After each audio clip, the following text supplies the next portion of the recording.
All right. Coach Scott Parker. How you doing, Scott? Great to meet you. All right.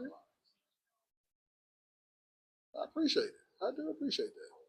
I wanted to ask you just about Jordan G. Obviously, as a young kind of sophomore, what did you kind of see from him? Just kind of your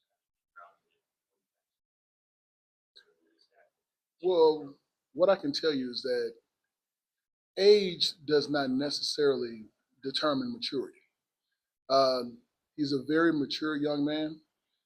He's always asking questions. He wants to improve, and so what is very interesting to me is that he's created this atmosphere of wanting feedback for every single thing he does.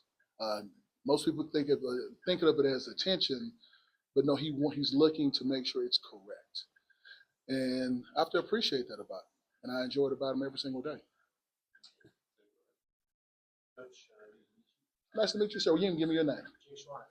How you doing, Jake? Well, just for you, coming back to this program, what are the differences that you've seen in kind of here and being back in this building and really taking it? Well, the first thing is the indoor. We didn't have one, so that's a major improvement. I'm so happy, that they have an indoor here. The attitude, the approach to being a professional at practice and in your personal life, the way that he tries to motivate the young men to be the best versions of themselves. So it's very important to not only coach the athlete but develop the man. I think if you develop the man, you'll get way more in return from the athlete. Coach, once you tell your 24/7 sports, it's nice to meet you. Nice to meet you, Adam. Building off Jake's question there, did you ever think you would come back to Boulder? And what is it about this place that makes it special to you? Well, I will tell you that I think I did not. I did not think that it was going to happen the way that it happened, but God always has a plan of how He wants to work things out. It's always been a special place for me. It was a school that I chose because it was the right school for me. And it's continued to be the right place for me, even coming back to visiting old teammates and things of that nature. So it's always been a special place for me. And that was because of what they did for me as a young graduate and making sure that I went through the program and I became the man that I needed to be. David, I'm looking at two questions for you. First off, what are the key questions that y'all have?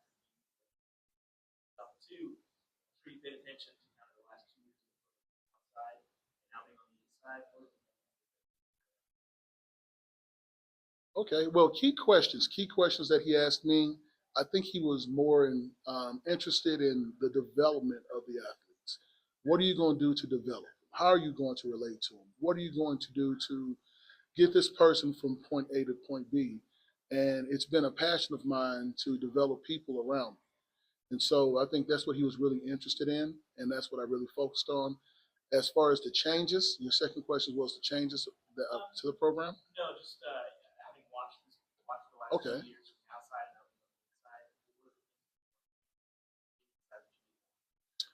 inside.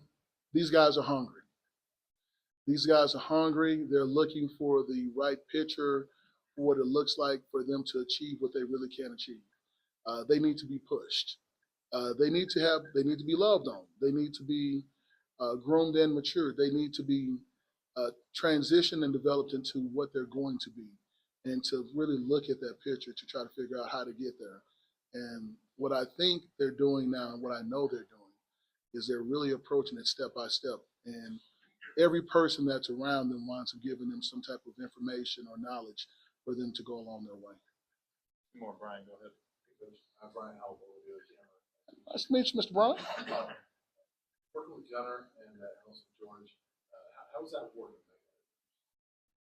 Specific position you're working on, or is it kind of a? It's a little bit of both.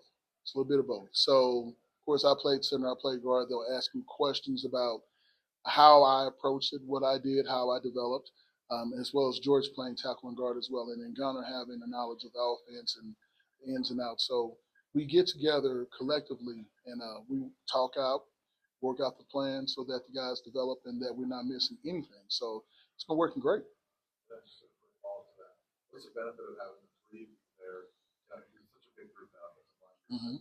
having three together. I think what's the big thing about the group, or the big thing about having the three guys in that room, is the fact that each player can find someone to go to get information. We're all saying the same thing, which is the most important factor. But it's hard to have one guy with 16 guys and 16 guys needing to talk to one guy. It's much easier to have three guys in a room that equally get along with each other and want the best thing, want this program to be great. And now these guys can talk to each coach individually, and we can all get on the same page. Last one, Mark. Andre, I don't know if you know, but Coach Barnett's was using his 10 year in the broadcasting. So Really? I'm wondering, can you give us a good Gary Barnett anecdote, maybe that he would want anyone to I will give you the first Coach Barnett story. There's some private stories that we'll talk about off camera.